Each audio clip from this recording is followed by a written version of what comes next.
Claro. Son las 8:16. Ahora sí, Gerardo Hernández, qué bueno que te tenemos ahí, qué bueno que se restablece la comunicación. Marcelo, muy buenos días. Arturo, Manuel, un gusto estar con usted nuevamente en este miércoles. Quisiera abordar justamente sobre el tema que han ustedes tratado. Algunas estampas de lo que ocurre en Coahuila y que regularmente tiene escasa atención por parte de los medios de comunicación. El viernes pasado el gobernador Riquelme inauguró el hospital oncológico. No lo inauguró, lo puso en servicio. Lo puso en servicio porque quien lo inauguró fue Rubén Moreira, un día antes de entregar la gobernatura, de entregar el poder. Fue una ceremonia para la fotografía, para decir a los coahuilenses que su gobierno no estuvo vacío de obras, aunque este hospital estaba vacío, estaba sin terminar y sin equipamiento. El gobierno actual tardó 4 años en ponerlo en servicio. Invirtió 120 millones de pesos y todavía falta equipamiento y otros, dotarlo de otros servicios por 30 millones de pesos para que esté 100% en funcionamiento. Esto es lo que hacían los Moreira, simular obra pública, cobrarla, dejarla a medias en algunos casos, en otros terminadas y en otros ni siquiera iniciadas. El Metrobús Laguna es otro ejemplo de cómo se abandona una obra en la cual se han invertido cientos de millones de pesos. Una obra muy necesaria para Torreón, para la comarca lagunera, también manchada por la corrupción, que está en constante deterioro, en la cual en este proyecto hubo cruce de intereses, conflictos de intereses. Tenemos también acá en Saltillo un plantón de pensionados y jubilados frente al Palacio de Gobierno, que va para 2 meses. Un plantón con carpas que exigen los pensionados, jubilados y trabajadores de la educación. Lo que piden es a lo que tienen derecho: servicios médicos de calidad, abasto suficiente de medicamentos y un punto que es muy importante, la devolución a los distintos fondos magisteriales de más de 3,000 millones de pesos que fueron desviados en los gobiernos de Humberto y de Rubén Moreira. A este plantón y a una marcha que hubo incluso hace 8 días aquí en Saltillo, repito, si revisamos los periódicos, tal parece que no hay en Coahuila problemas, que no hay hospitales a medio terminar, que se tienen que equipar con 120 millones de pesos, obras como Metrobús Laguna, que está, insisto, en constante deterioro, y este plantón que ha sumado a colectivos de la sociedad civil de Saltillo, colonos que protestan por la corrupción en los fraccionamientos, puesto que sus colonias cada vez que llueve se inundan, colectivos que demandan alto a la violencia contra las mujeres, la violencia de género, y es plausible que un señor de 100 años haya acudido a la Plaza de Armas de Saltillo frente al Palacio de Gobierno a expresar su solidaridad con los profesores que, insisto, han sido abandonados no únicamente por el sindicato que en teoría debería protegerlos y defender sus derechos, que es el CENTE, sino también que ha tenido poca atención de las autoridades.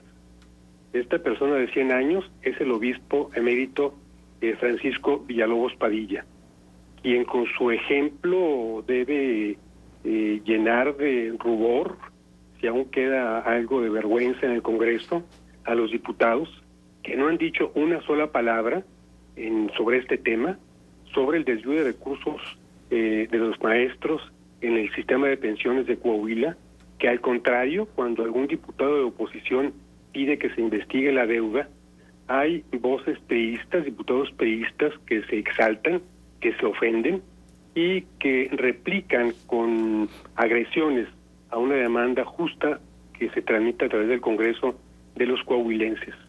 En este plantón de pensionados, jubilados y maestros frente al Palacio de Gobierno, también ha participado el obispo emérito Raúl Vera López.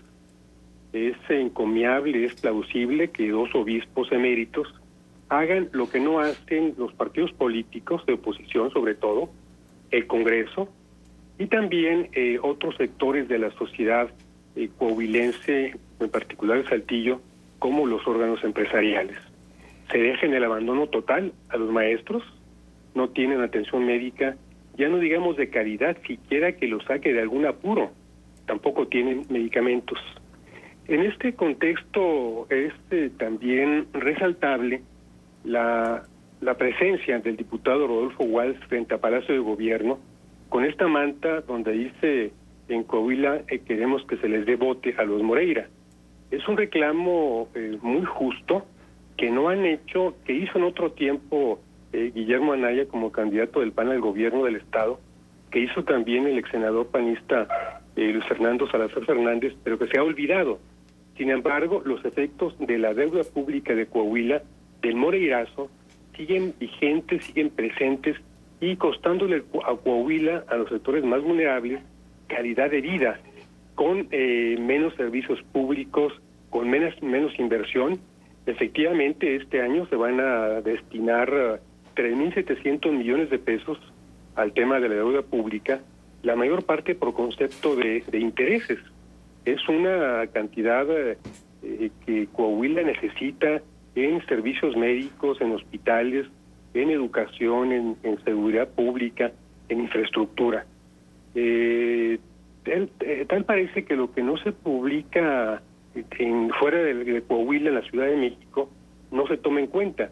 Es el valor justamente de la protesta que hizo el diputado local Rodolfo Orioles en la Ciudad de México frente a Palacio Nacional, insisto, mientras el presidente hablaba en la mañanera de ese día de diversos temas, uno relacionado justamente con la masacre en Allende, a la luz de esta serie de Netflix de Somos, en la cual el secretario de la Defensa Nacional pues hizo aclaraciones sobre que él estuvo justamente en un destacamento en Piedras Negras, pero que estuvo evidentemente al margen de esta masacre.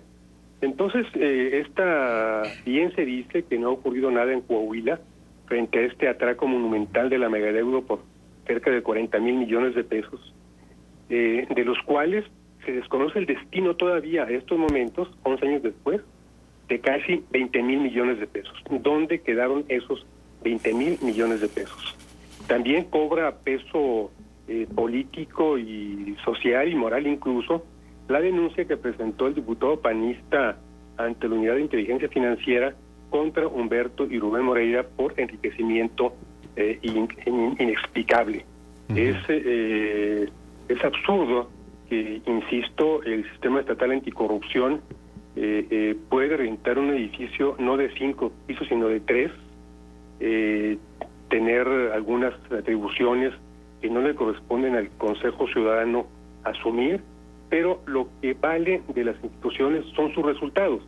Y en el caso de Coahuila, el sistema estatal anticorrupción es un embauco, es una farsa, es un engaño también a los coahuilenses.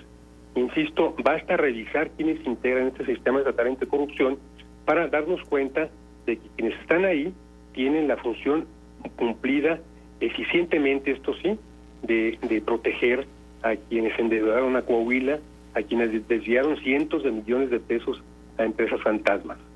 Esta denuncia ante la Unidad de Inteligencia Financiera, esperemos que tenga seguimiento y que se le sumen otras voces sociales de la entidad, como debe ser.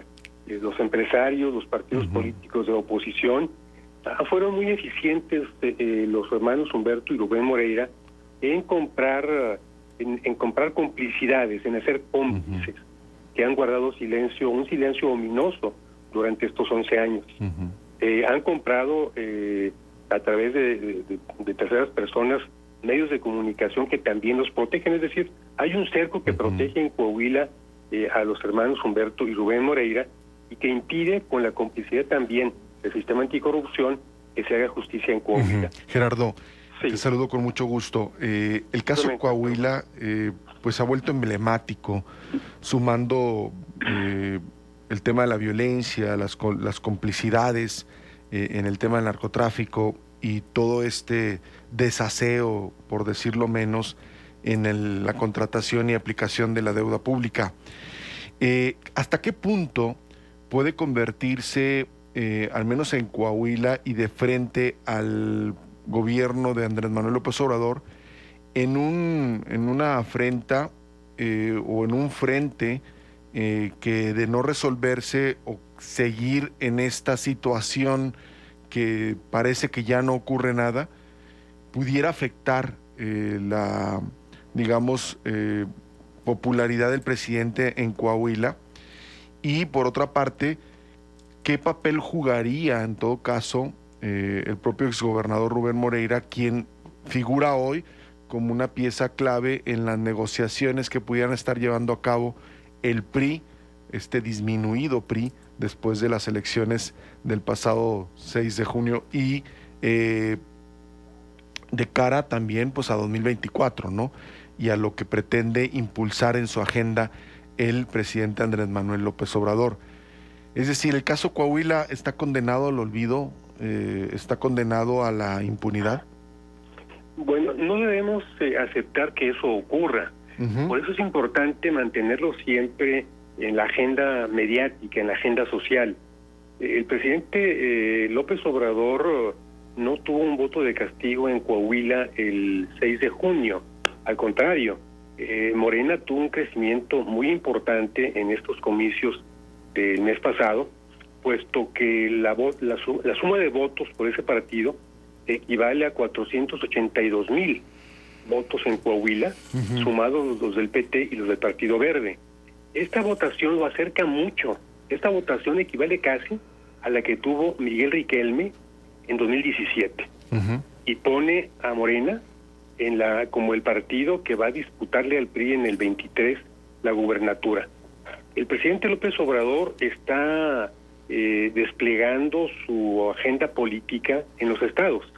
El presidente jugó con mucha habilidad en la elección del 6 de junio, puesto que la atención se centró en el Congreso Federal.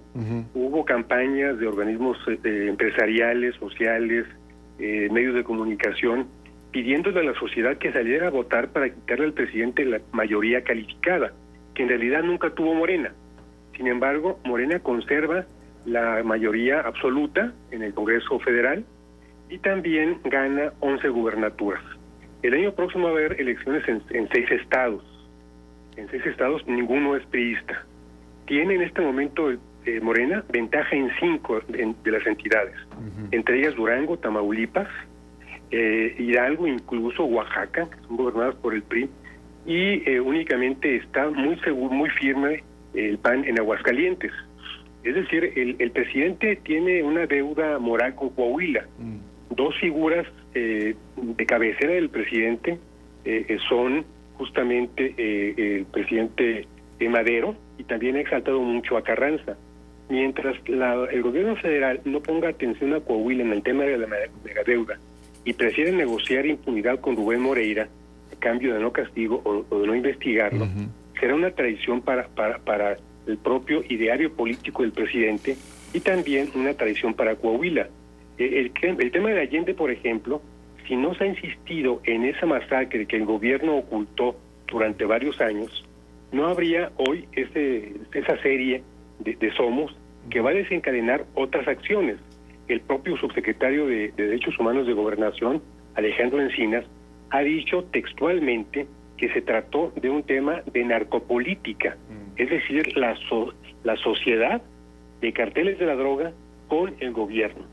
¿Quién era gobernador en ese entonces? Fue la transición de los gobiernos de Humberto Moreira a Jorge Torres López y luego a Rubén Moreira. No van a poder finalmente los Moreira evitar una acción. Tarde o temprano la habrá porque, insisto, en México hay otros casos que parecían cerrados, que finalmente por la presión social y la presión internacional en algunos casos pudieron generar acciones de justicia. Hemos visto cómo en el movimiento 68, la masacre en Tlatelolco, la presión de diversos sectores obligó a una comisión de la verdad y sigue vigente ese tema, igual que la masacre de Jueves de Corpus. Debemos tener memoria como ciudadanos, como individuos, actuar responsablemente y pedir a las autoridades, tanto locales como federales, que se investigue y que se castigue este quebranto, este monumental atraco a Coahuila, que repito, le ha costado muchísimo a la entidad. Bien, Gerardo, el sí. tiempo se nos viene encima y desgraciadamente tenemos que ponerle pausa a esta conversación claro que hasta la próxima vez que nos encontremos. Pero te agradecemos muchísimo todo lo que nos expones y todo lo que nos dices. Nada más, pues la aclaración es que el CSP no está en un edificio, es nada más un piso de un edificio. Pero bueno, ya lo seguiremos platicando. Muchas gracias, Gerardo. La Casa del